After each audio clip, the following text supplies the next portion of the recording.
Welcome. My name is Donald Hunt, and I'm the Director of Music at Christ Church Cathedral.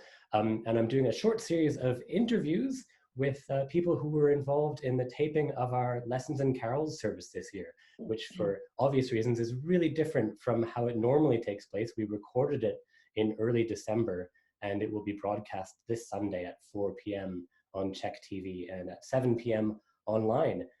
I'm here with Olivia Duffin and Anne Graves. They're both members of the cathedral choirs. Olivia holds a choral scholarship singing in the cathedral choir, and Anne comes to us from St. Christopher's Singers, which is the traditional evensong choir. Hi, both. Hi.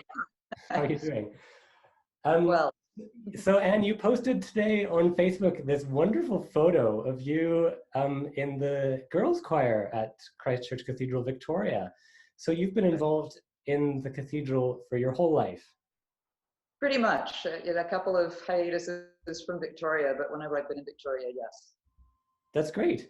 Tell us about that your early experience with the girls' choir. Who was the conductor at the time? Pretty sure it was Jeff Thornburn. He was, I think, the assistant organist. My family had come here from Ottawa, and I was 6. And I came with 3 singing brothers. So they were all singing and I was not, and I made my displeasure known. And the girls' choir came shortly afterwards. So you kind of founded it? Well, I don't know. I whined a lot about the fact that the boys got to sing and I didn't. So. Yeah, Olivia also was in a girls' choir at Christ Church Cathedral, Ottawa. Olivia, in your experience with the girls' choir at Christ Church Cathedral, Ottawa, is it sidelined in the same way as Anne's describing from the early days at Christ Church Cathedral, Victoria? I do know from talking to my mother that she was also not happy that she was not allowed to sing and her brother was allowed to sing. So when there was a girls' choir started, she immediately put my sister and I in it.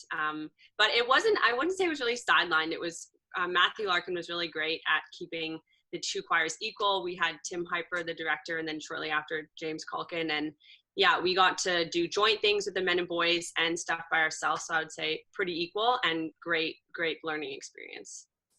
Nice. Yeah. Well, we've got a mixed young chorister program here at the cathedral with boys and girls. And of course, you both know that they participated in our recording for Lessons and Carols. What was that like, having them there involved in the recording session? Anyone take that one. I was like, oh, I was there when I was a kid, so I totally understand that standing still and not making noise and everything would be super tough, but they did a great job. Yeah, was anybody worried that they might burn someone with those candles? Oh, it definitely happened once or twice, especially with hair. But luckily, because of COVID, the kids in Victoria weren't super close to each other, so that I wasn't worried about it then. But yeah, definitely for sure. Yeah. And how about you? What was that? Was that frustrating for you? Oh, goodness, no. Having the kids there was marvelous, especially when they started singing Once in Royal. I mean, that's part of the tradition. I've lived with that my whole life, and it was really special to hear it again. They did a fabulous job.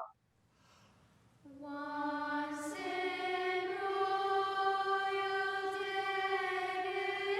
city, stood a lowly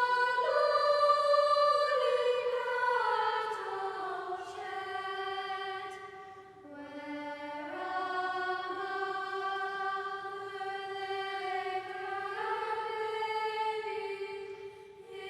in a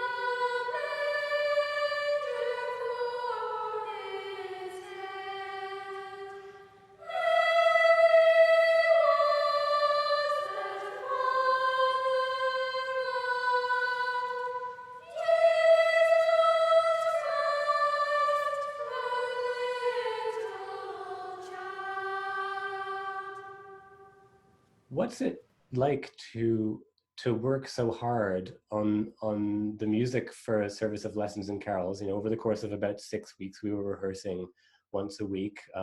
Shorter than normal rehearsals, but we were still doing it. What's it like to engage in that process, and then at the end of the thing, not have an actual service to be in, but instead do it in a very chopped up way, which we did. How about you take that one, Anne? It's not the same as having a service afterwards, but given the choice of service, no service, or what we did, hands down, what we did was fabulous. Just singing Christmas music at Christmas any way we can was really helpful and very special. And Olivia? Yeah, what Anne said, for sure.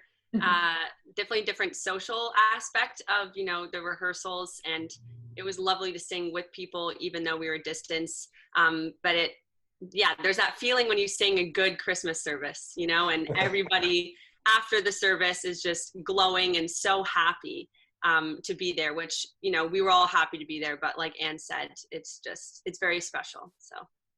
And you mentioned the social aspect. I mean, when we were doing it, there was, including the rehearsal process, there was really no social aspect at all, right? People kind of came and went like these animatron robots with their masks on. It was very sterile in many ways, wasn't it? Yeah, it was. Olivia, what's happening at the cathedral in Ottawa for Christmas? They are only using basically the senior choristers or paid people to sing the Christmas services.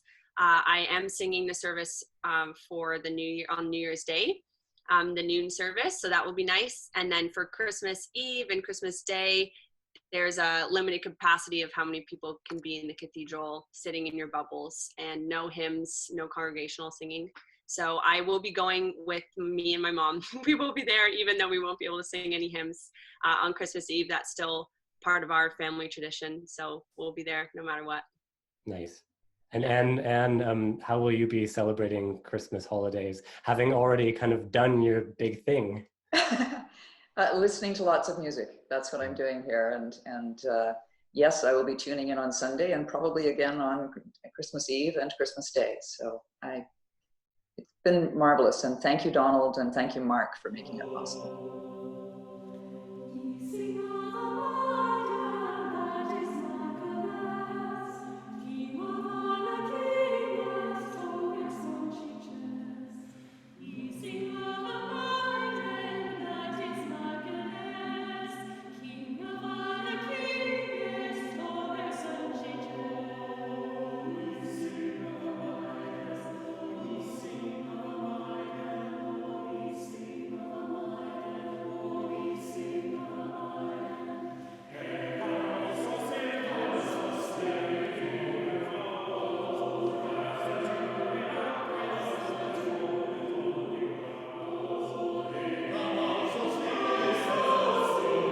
Lessons and Carols for Christmas airs this Sunday, December 20th at 4 p.m.